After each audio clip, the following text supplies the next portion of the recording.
Hello everyone!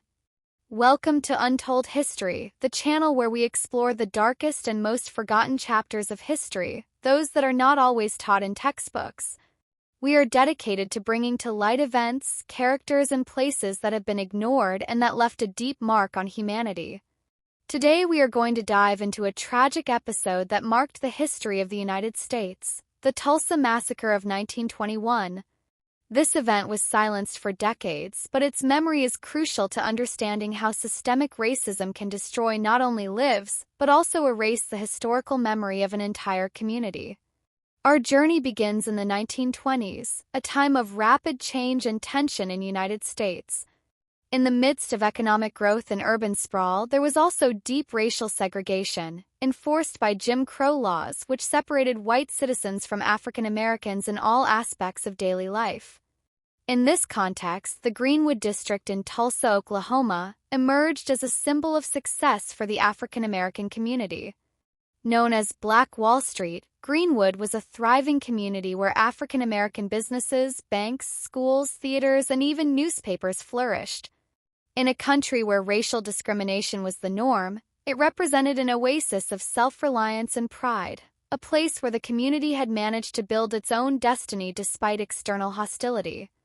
However, Greenwood's success not only caught the attention of those who admired the progress of the African American community, but also those who resented its prosperity.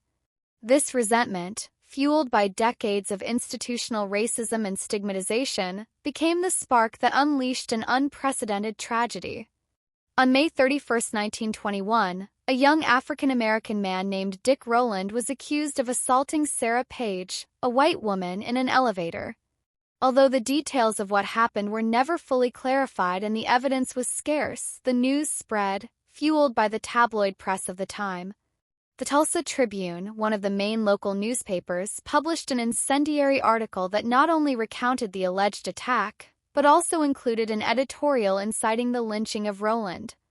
This type of reaction was not uncommon at the time. Lynchings of African Americans were common in the United States South, and the idea of taking justice into one's own hands was deeply ingrained in many sectors of white society. That same night, a crowd of white men gathered in front of the courthouse where Rowland was being held, demanding that the young man be handed over to execute the alleged crime. In response, a group of African Americans, many of them World War I veterans, rushed to the scene to protect him, fearing that he would be lynched as had happened so many times before with other African American men.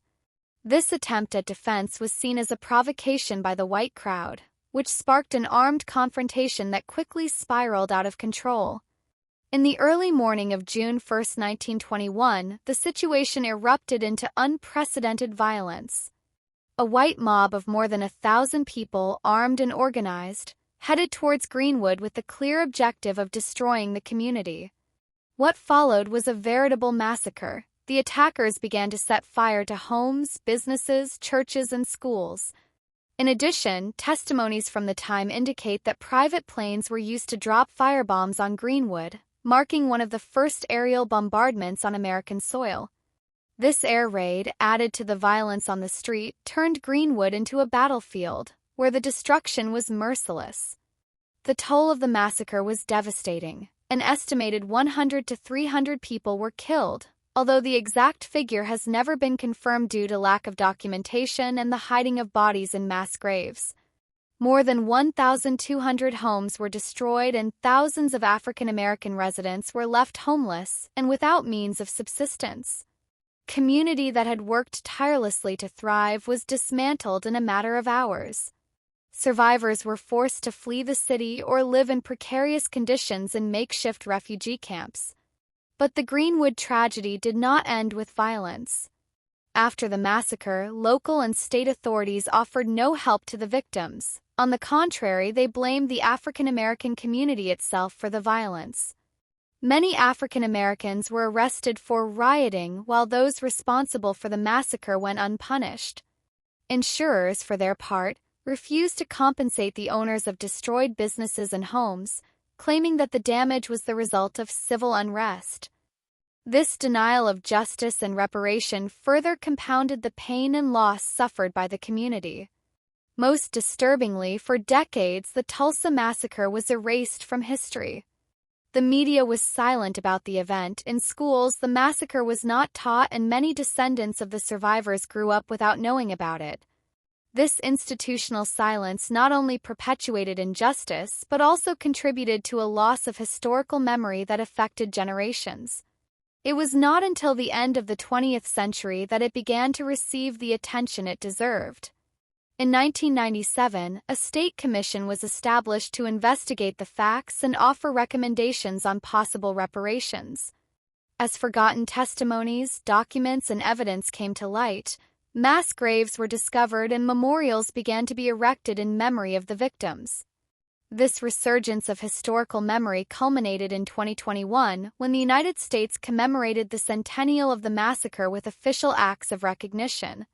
However, Greenwood's story is not just a story of destruction and loss. It is also a story of resistance and resilience. Despite the devastation, the survivors and their descendants did not give up. Over the years, they fought to rebuild their community, to keep the memory of what happened alive, and to demand justice. Although they were never able to fully recover what they lost, their resilience is a testament to the indomitable spirit of the African American community and their constant struggle for dignity and rights. This event not only offers us lessons about the danger of racial hatred, but also underscores the importance of historical memory in building a more just future. Forgetting these events allows injustices to be perpetuated.